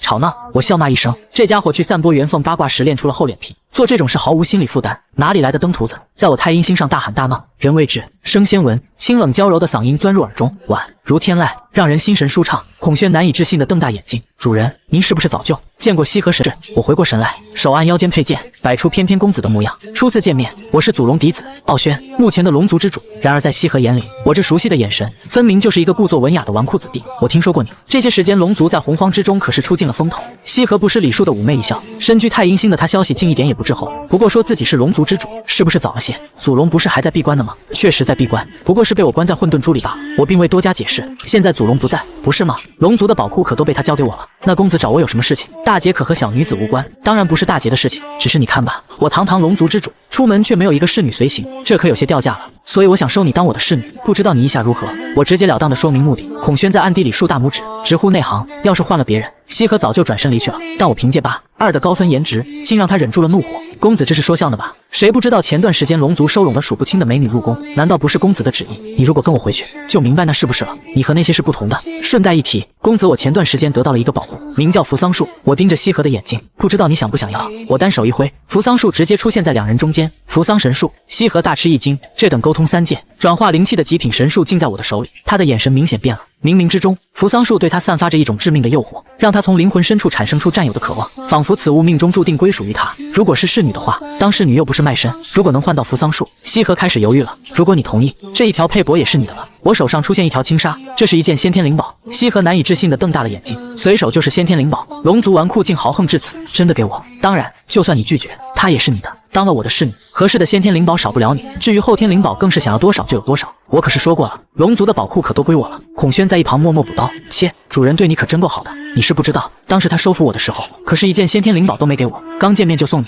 这可是对你的看重啊。西河更加动摇了，他修道至今，可连一件先天灵宝都没有。不，现在可是在亮劫之中，我不想因为你们龙族卷入亮劫。凭借我现在的修为，在亮劫中可是活不下去的。他摇了摇头，这有什么好怕的？龙族已经退出亮劫了，你当主人的侍女还能受影响不成？孔宣满分助攻，可是凤族和麒麟族，我可是元凤的亲儿子，我都在龙族呢，你怕个什么？孔宣冷哼一声，他知道我看上了西河，所以完全把他当同性兄弟对待，丝毫不留情面。好了，孔宣，也别太逼人家，这种事情要讲究自愿才行。我微笑着解围，你如果担心，我们定下一个时间可好？在亮劫结束之前，你随意去留，我不会拦着你，并且亮劫结束之后，我还会再给你一次选择的机会，愿不愿意当我的侍女？这样子可满意？孔宣和西河同时瞪大了双眼，这条件太宽松了，简直就是白拿东西跑路。你这些话都当真？当然，不过如果你答应当我的侍女的话，前100年你不能离开，不能东西刚给你，你可就跑了。就算前100年不能离开，这也极为优厚了。那先天灵宝，我笑了，他上钩了。先天灵宝这一件给你，100年之后再给你一件，100年内扶桑树归你。但是你如果想要离开，就得把……脸色微红，毕竟是第一次给人当侍女。等等，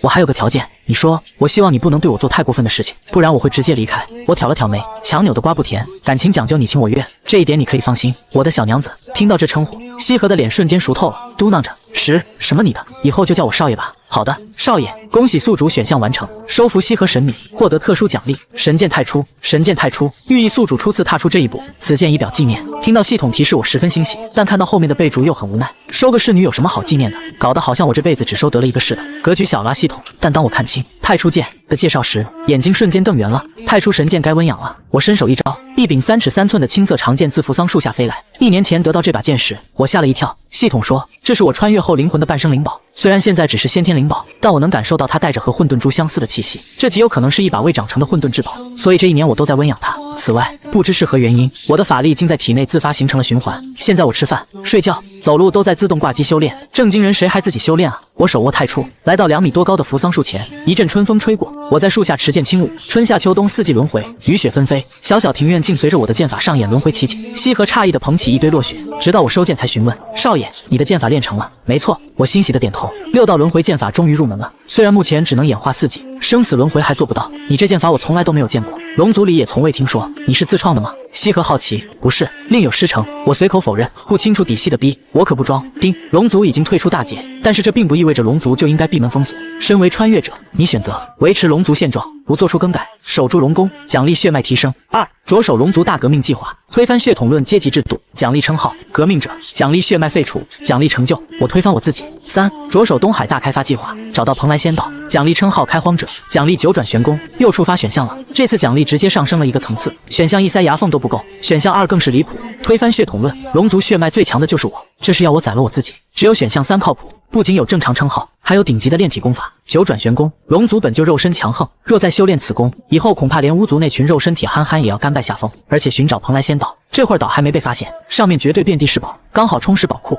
我果断在心中做出选择。龙九，门外的龙九应声而入，西河则红着脸躲进了房间。女仆装实在不好意思见外人，殿下，您有什么吩咐？你把东海的地图给我拿过来，我有事情和你说。位置已经印在了我的脑海里。龙九，你靠近些。我对照着地图，准备圈出蓬莱仙岛的位置。龙九，你去找些人来，修为要高。明天本少爷要带你们去一个地方，我在地图上做出标记，随后将地图交给龙九，让敖广提前探路。虽然我们已经退出了大劫，但是这件事情事关重大，务必小心。听到我的特意嘱咐，龙九面色凝重，心中警惕起来。未来的东海龙王敖广，如今也是我的9龙卫之一。第2天，我带着龙九以及1000精兵奔向蓬莱仙山。龙宫的东边数万里之外，有3座成品字形的平平无奇的小山，高不过数百米，更没多少灵气。今日却引得上千龙族到来，守在周围的敖广显出身形，向我行礼。殿下，您给我们的地图上面圈出的位置，我们什么都没有找到，只有3座平平无奇的小山，这些都在我的意料之中。这可是传说中的蓬莱三仙岛，皆有先天禁制保护，哪是一天就能探查出来的？龙九、敖广，你们2个跟着我就可以了，剩下的人让他们在外面守着吧。系统已经为我标注了蓬莱仙岛的具体位置，正是脚下这平平无奇的小山丘。按照系统提示，我调动法力与先天禁制共鸣，一个由灵气聚成的门户在我面前缓缓打开。龙九和敖广震惊地看着这一幕，门户后面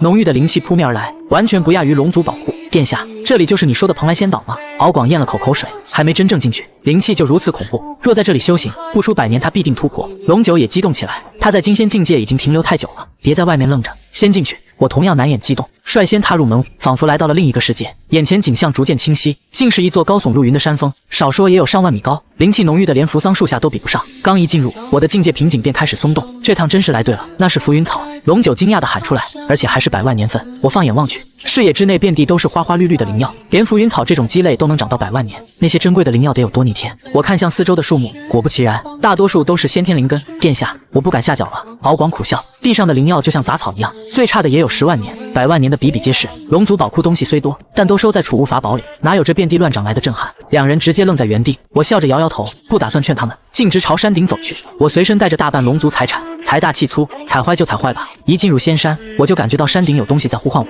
为了不错过路上的好东西，我没有选择飞行。蓬莱仙山本无路，傲轩走过了，也变成了路。我咧嘴一笑，玉灵果，这个口感很不错，拿走拿走。火蛇草，火属性灵药啊，罕见的超过了100万年，似乎要有灵智了，那就算了吧。我绕过那株火蛇草，似乎感觉到了什么，那株小草竟朝我拜了拜。这种快成精的灵药虽然珍贵，但我不需要。走到半山腰时，一条溪流出现在眼前，溪水中蕴含的灵气堪比万年灵药，越靠近源头越浓郁，稍加改造就能产出极品灵液。不过我还是看不上，毕竟混沌珠里的宝贝更好。我一路走到山顶，终于见到了溪水的源头，这一看连我也绷不住了，瞪大眼睛露出一副没见过世面的样子。放眼望去，山顶之上有一个圆形的池子，显然是溪水的源头。而让我感到震惊的是池水之中的那朵白色莲花，满池白莲震撼人心。而让我产生感应的，则是池子最中央的白色莲座，这模样除过颜色，和12品灭世黑莲简直一模一样。身份呼之欲出，12品竟是白莲，12品竟是白莲竟然在这里，这是12品灭世黑莲的死对头。竟是白莲能稳固元神，净化一切诅咒、毒物甚至心魔，不仅能作为镇压一族气运的宝物，莲座本身也是一件先天防御至宝。更不要说我面前的可不只是莲座，还有莲子、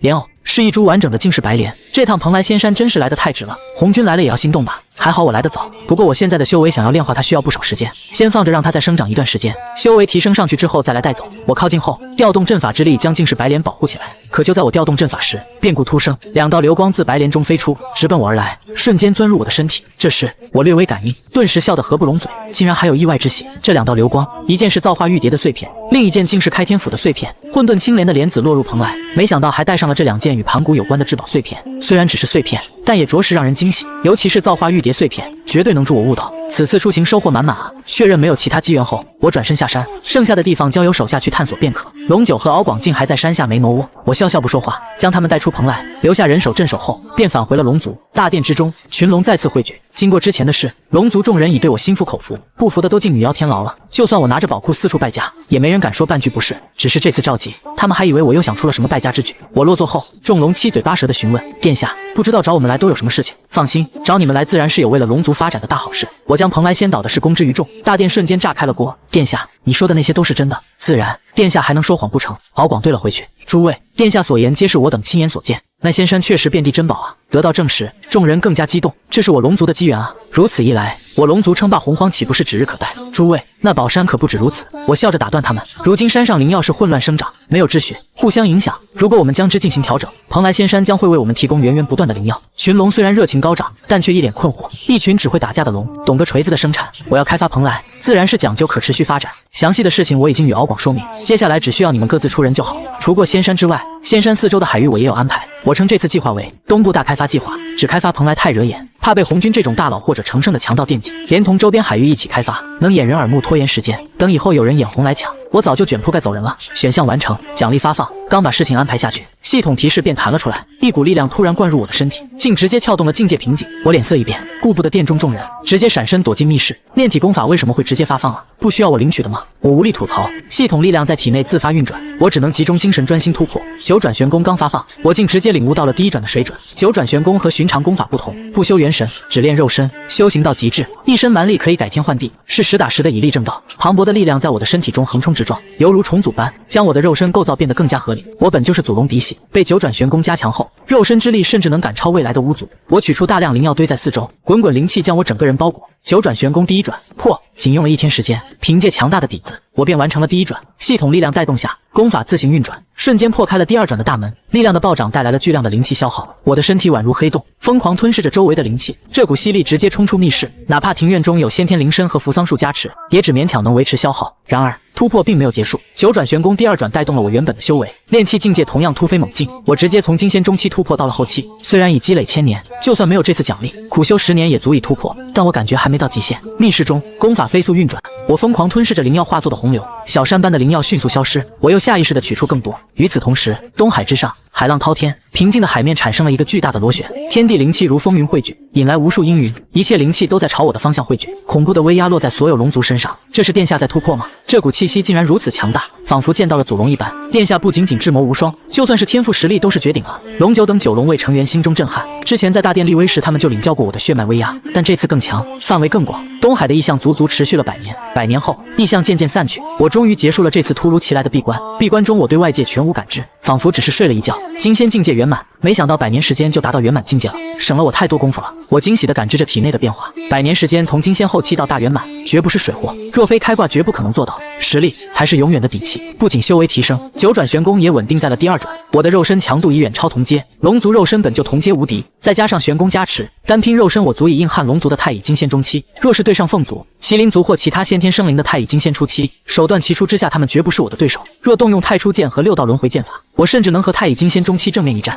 ，4舍5入。我说自己是太乙金仙中期完全不过分，而且九转玄功啊，这可是洪荒之中巫族的功法，但是我现在一个外人却将它修炼到了2转的境界，如果见到了巫族，岂不是会被当作同族看待了？我轻笑一声，觉得自己想多了，不过也我走过去拍了拍孔轩的肩膀，小疯疯啊，龙族给你的修行资源管够，你可不能懈怠，知道吗？你看看我，都从金仙中期修行到后期了，你却还是后期，这不行啊！孔轩嘴角抽了抽，谁要和你这个怪物比啊？就算资源拉满，谁能100年跨越一个境界？简直就是妖孽！不过想到我突破时的恐怖异象和龙族提供的海量资源，孔轩含情脉脉地看着我，殿下，我回去继续修行了，一定不会给您拖后腿的。眼看孔轩转身离开，我的目光又落回了西河身上，西河脸色一红，知道我在想什么，忍不住白了我一眼，等一会儿再换。龙九也在外面，一见到我，龙九立刻激动地行礼，眼神中仿佛有光。殿下，您总算结束闭关了，说说吧，东部大开发计划执行的怎么样了？我示意龙九平身，殿下，感知到您结束闭关，众人都已经集中在大殿之中了，还请殿下移步大殿。我点点头，没想到龙族众人进来的这么快。进入大殿，所有龙族的反应竟和龙九如出一辙。9龙卫中，敖广和龙九在最前方，他们俩是东部大开发计划的主要负责人。参见殿下。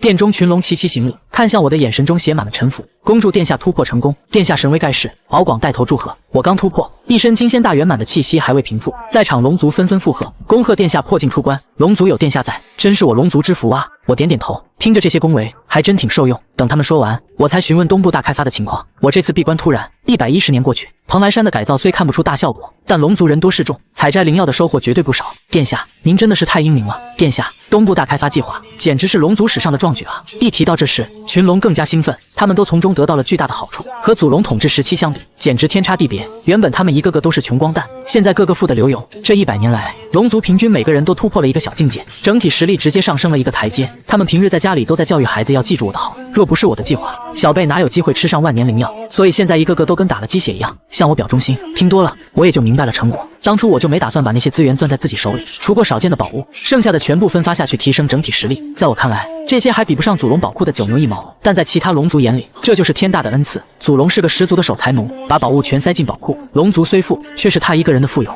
我大手一挥，将资源让出，瞬间收揽了海量。现在龙族里可还流传着一个有意思的童谣呢。敖广笑着说道：“是什么？”我有些好奇。敖广当堂唱出：“跟着祖龙混，一天饿3顿，没事吃点小钢棍，跟着殿下干，顿顿灵药饭，有劳有得富家汉。”我笑着看殿中表演。今天不需要多说什么，知道计划成果就够了。一个肯发钱的上司，谁不爱呢？就在这时，系统选项再次出现。丁，宿主目前已经带领龙族脱身龙汉大劫，躲过了一个大劫，却躲不过第二、第三个。于是你决定维持现状。巫妖大劫还有很长一段时间才会到来，你选择什么都不干，奖励修行速度翻倍，努力修行吧，然后锤爆一切。2. 稳妥的你决定提前寻找妖族暗中布局。系统建议已经收服西河了，把帝俊也拐回来岂不是也很好？奖励修为提升，血脉提升，妖族气运加深。3. 稳妥的你决定提前寻找巫族暗中布局，也许肉身强大的你其实是巫族放进龙族的卧底也说不定。奖励大男孩一道，剑法神通断阴阳。好家伙，又来选项了，我听吹捧真有些腻，这选项让我瞬间精神一振。4. 和之后的大劫有关，这就需要慎重了。我强迫自己冷静，洪荒的大劫可不是一成不变的。原本龙汉大劫后三族没落，才有了巫妖崛起的前提。亮劫如同天道的清洗，势力越强越难存活，若是选不好，麻烦就大了。所以看到选项一时，我确确实实心动了。巫妖大劫还早，修行速度翻倍，到时候我至少也是大罗金仙。选项2拉拢妖族，想都不用想，妖族势力复杂，帝俊太一都不是傻子，龙族依旧是第一大势力，未来妖族想立妖庭，必然会想对龙族下手。看到选项3，我真的犹豫了，那可是核弹大男孩啊，嗨嗨！而且这个选项确确实实可以操作。我正修行着九转玄功，凭借这层关系和巫族牵线搭桥，绝对事半功倍。刚好我也想见识见识，直来直往的巫族是不是真的那么铁憨憨？还有玄冥和后土两位娘娘，我对他们的容貌更是十分好奇。心中打定主意，我便离开了大殿，吾等恭送殿下。在众人的目送中，我领取了系统的奖励，带着孔宣直奔不周山而去。不周山，如今的巫族祖地，想要寻找巫族，自然要单刀直入，直捣黄龙。这就是不周山。孔宣傻了眼，这里的灵气怎么会这么浓郁？他的仙山和不周山相比，简直就是荒山。不过因为扶桑树的存在，我庭院里的灵气也只是比这差上一些。等扶桑树成熟，恐怕会远胜不周山。孔宣还未落地，身前的空间便产生轻微波动，一个人影模糊了一下，警惕地看着我们。龙族傲轩，还有孔宣，这里是我们巫族的地方，还请你们离开。帝江皱着眉头，他化为人形面对我。龙族如今在洪荒风头无两，之前孔宣带着我在洪荒转悠时路过不周山，当时他就记住了我，现在看到我们出现，他直接赶人，毕竟这是巫族祖地，不欢迎外人。他在打量我，我也在打量他。12祖巫之一，空间速度祖巫帝江，如今的12祖巫竟然只有金仙境界，我心中诧异，但也没忘说明来意。帝江对吧？我今日前来是有事情和你们商讨。什么有事情，什么没事情？我们巫族可没有招惹你们，快快离开，不然休怪我不客气。帝江语气不善，敌意极强，我只感觉莫名其妙。不愧是洪荒出了名的铁憨憨，以龙族如今的风头，谁不给3分薄面？这家伙倒好，一副钢铁直男的憨憨模样，着实有趣。喂，你这个家伙，我家主人找你有事情商量，你这是什么态度？孔宣不满道。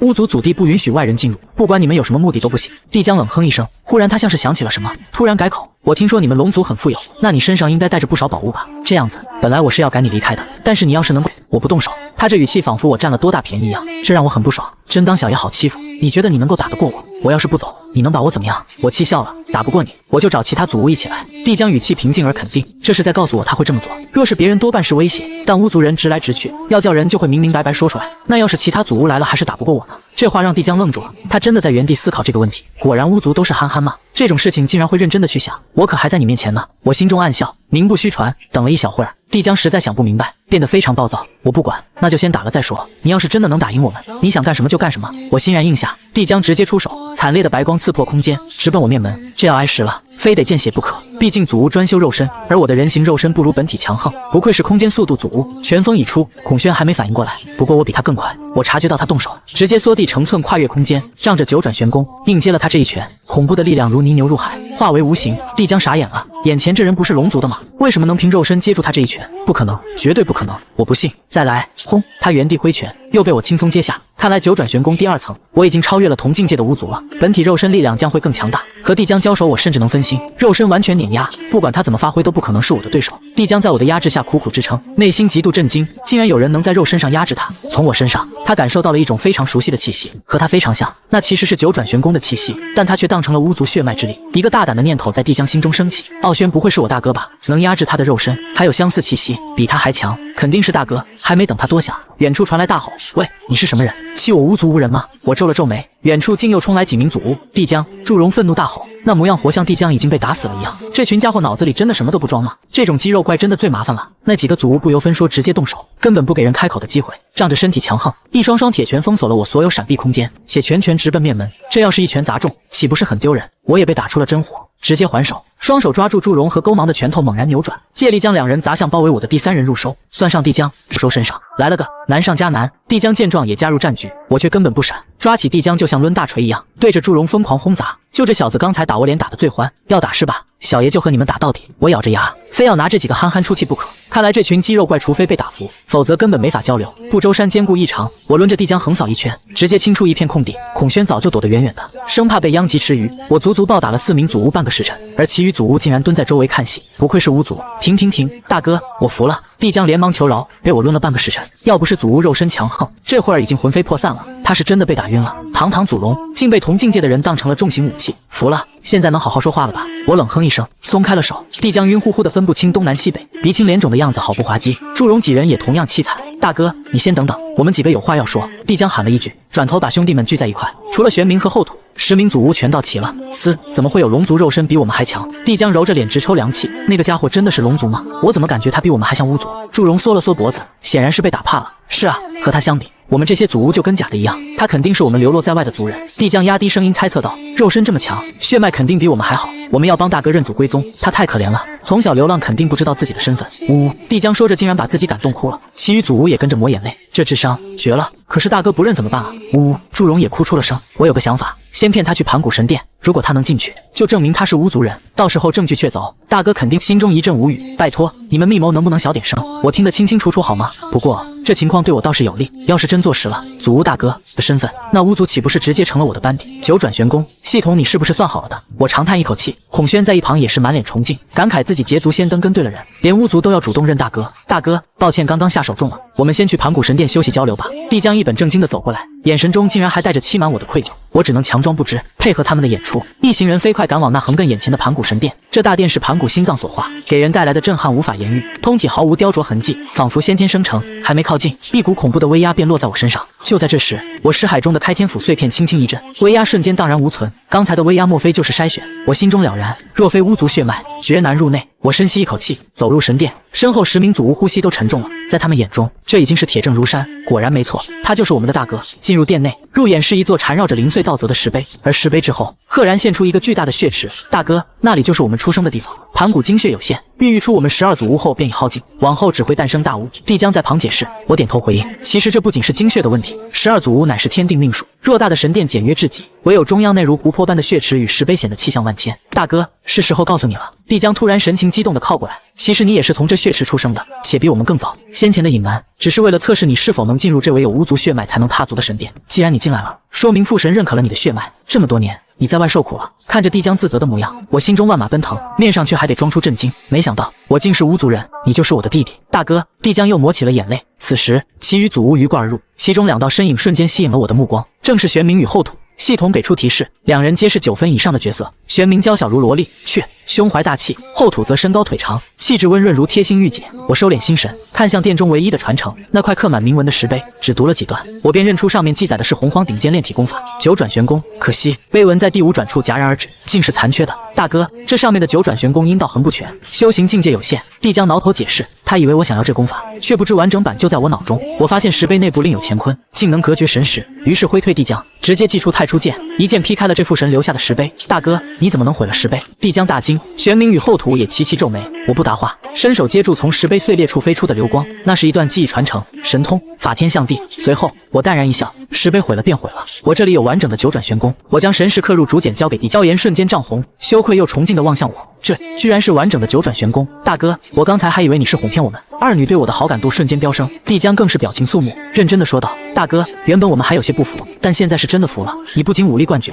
更补全了巫族传承，何该为我巫族之主？没错，大哥一人就能打我们好几个。其余祖巫纷纷附和，直接尊我为巫主。玄冥与后土听闻我曾独占数位祖巫并取胜，眉目中除了敬佩，更添了几分小女子的爱慕。这种又帅又强的男人，谁能不心动？我表面淡然，内心却乐开了花。这波认祖归宗，直接让我白嫖了整个巫族。系统选项这下是彻底圆满了。我等拜见巫主，拜见大哥。帝江硬拉着我坐上盘古神殿主位，带着众巫大礼参拜，正式确立了我的身份。看着这群轻易就认陌生人为首领的憨憨，我心中满是无奈。虽然一切出乎预料，但我绝不敢自曝身份，否则这些死心眼的祖巫定会找我拼命。选项完成，获得奖励大男孩一道，剑法神通断阴阳。剑法神通断阴阳，一剑之下斩断天地阴阳，不但能灭人肉身，更能斩斩杀元神，我心中暗喜，看向背包，这大男孩的威力我在对付凤族时领教过，如今再得一颗，底牌更厚了。而段阴阳的加入，足以让我的战力实现质的飞跃啊！看大哥笑得多开心啊，他肯定也很高兴能成为我巫族之主。是啊，以后跟着大哥混，我巫族定能取代三族，成为洪荒新的霸主。众祖巫见我露出笑容，纷纷激动议论，我被整得有些无语。这群家伙真是被人卖了还要帮人数钱。但转念一想，既然成了他们的大哥，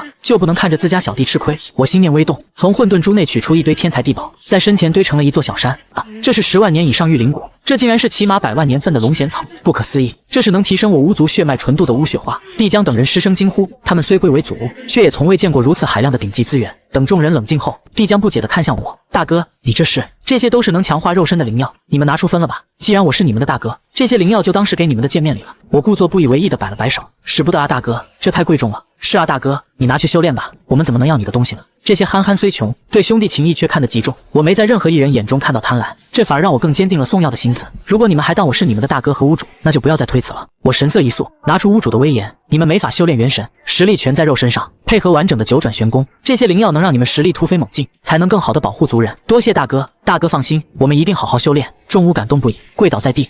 我瞬间想到了系统那个收服9分美女的奖励，这两人的容貌不在稀核之下，定然符合要求。待众人分完灵药，我一本正经地提议：“诸位兄弟，我觉得玄冥和后土这2个女孩子，天天和你们这些老爷们混在一起，并非什么好事。她们的肉身天然就比其他祖巫弱一些，并不适合专修肉身之力。我觉得她们可以先跟着我前往龙族，我试试能不能找到适合她们的元神修炼之法。”性情直爽的祖巫们根本没怀疑我别有用心，反而欣喜地催促：“太好了，你们2个还不快点谢谢大哥！有大哥照应，以后你们定然前途不可。”玄冥和后土2女后，我也没在盘古神殿多待，当即向一众祖巫告辞：“啊，大哥你要走了？大哥不如在巫族多待一段时间，我们还想多听听大哥的教诲呢。”见到我要离开，一众祖巫满脸不舍。虽然相识极短，但我连番展示实力，又赐予完整的9转玄功和无数天材地宝，早已赢得了所有人的尊敬。放心，我只是暂时离开而已，以后很快就会回来的。我笑着安慰道：“巫族未来是洪荒霸主，我既然成了巫主，绝不弟们。”我带着2女离开了神殿。主人，你出来了。守在外面的孔宣连忙迎了上来，他没有巫族血脉，无法入内，一直老实候着。主人，您这是？当他看到跟在我身后的后土与玄冥，满脸不解。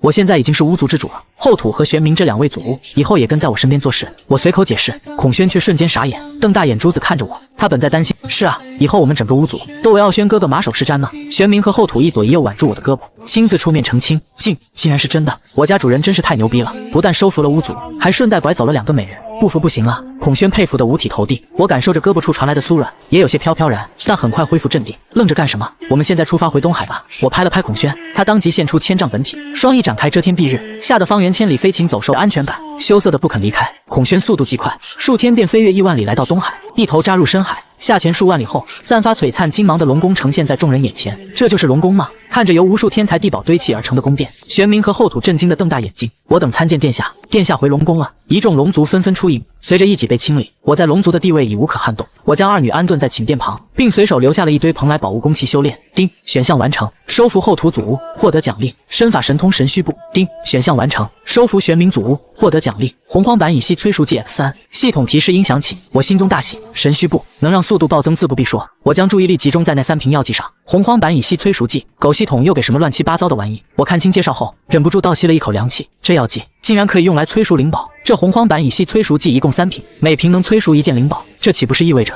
我可以提前收获12品净世白莲了？想到蓬莱仙岛内那株尚未成熟的净世白莲，我大喜过望。原本打算等它彻底成熟再带走，没成想这药剂竟有如此神效。它不仅能镇压气运，更是实打实的先天防御至宝。提前到手便是多了一张保命底牌。龙九，我强忍激动召来龙九，直奔蓬莱仙岛。为了掩饰仙岛存在，我开启了东部大开发计划。此时的海面上，无数龙族正显出万丈本体开山填海，一座座龙造岛屿拔地而起，护卫在蓬莱四周。若只有孤零零的一座仙岛，自然显眼，但现在混在这么多人工岛屿中，外人想要准确寻到蓬莱，简直难如登天。不错，看着下方干得热火朝天的族人，我满意的暗自点头。经历大劫后，龙族在清除掉傲犬等搅屎棍后，变得前所未有的团结。拜见殿下，殿下来了！一众龙族纷纷恭敬行礼，眼神中满是感激。他们清楚，是我的存在让龙族脱离大劫且蒸蒸日上。我微笑着致意，随后与龙九来到禁制外。我调动法力与先天禁制共鸣，门户轰然开启。龙九，你在外面等着。叮嘱完，我闪身进入。催熟灵宝此举太过惊世骇俗，为了不暴露系统，我绝不让任何人跟随。我瞬间出现在蓬莱峰顶，再次见到那口圆形水池，池中的白莲似乎感应到了我的到来，随风摇曳。12品净世白莲，净世白莲与灭世黑莲同级，却能稳固元神，净化污秽，对我修行助力极大。我取出催熟剂，飞身至莲前，直接将绿色液体倒了下去。神奇的一幕发生了，原本含苞待放的白莲竟以肉眼可见的速度盛开，花瓣徐徐舒展，露出青翠欲滴的莲台。轰！随着灵宝彻底成熟，强大的威压席卷四方，霞光瑞彩千条，神圣无比。好，太好了，这药剂效果出奇的好，竟省去了数十万年的等待。我当即伸手按在莲瓣上，元神狂涌而出，准备炼化。原本以为炼化这等至宝需要千百年，可当我的元神触碰莲台时，白莲竟散去抵抗，任由我的烙印进入其中。宝物有灵，他显然知道是我助他提前成熟，竟主动臣服。我竟然如此轻易地炼化了净世白莲，直到我意念微动，白莲落入手心，我仍有些不敢置信，感受着手中血脉相连的力量，我差点激动地叫出声来。随着净世白莲被炼化，其玄妙用法涌入我的脑海，我试着灌入法力，白莲光芒大放，一道白色光照瞬间将我笼罩，且随心意扩张或缩小，外界一切神通、灵宝攻击皆被挡下，更能稳固元神，无视诅咒与毒物。我闭目感受，法力不竭，大罗金仙以下修士难破此防。这样的防御能力真的太厉害了，不愧是先天防御至宝。我睁开眼，喜色难掩。有了它，我在洪荒总算有了自保之力。何况我还有召唤祖龙这一杀手锏。远在天魔山的魔祖罗侯此刻却怒火万丈，该死！麒麟族的都是一群蠢货吗？龙族如此简单的离间计，他们竟然也看不破。他亿万年的布局绝不允许被龙族避战而打破。罗侯发狠，定要化解两族矛盾，让他们继续联手对付龙族，造就杀戮业力以供他以杀正道。他当即飞身前往凤族。闭关中的元凤感应到罗侯气息，惊疑出迎。罗侯道友。元凤行了一礼，问道：不知道罗侯道友前来我凤族族地，有何贵干？罗侯劈头盖脸便是一阵指责：元凤，你们和麒麟族都被龙族骗了，还不自知。元凤虽怒，但碍于罗侯实力和凤族现状，只能强忍。罗侯道友，你想要如何？现在你们凤族和麒麟族应该立即停战，然后一起合力对付龙族。元凤拒绝道：这不可能，我们凤族和麒麟族已经打出了真火，现在想停下来没有那么容易。罗侯见威逼不成，改换利诱：如果你愿意停战对付龙族，我不但借你灭世黑莲，再送1000株10万年以上的灵药。元凤心动了，凤族伤员众多，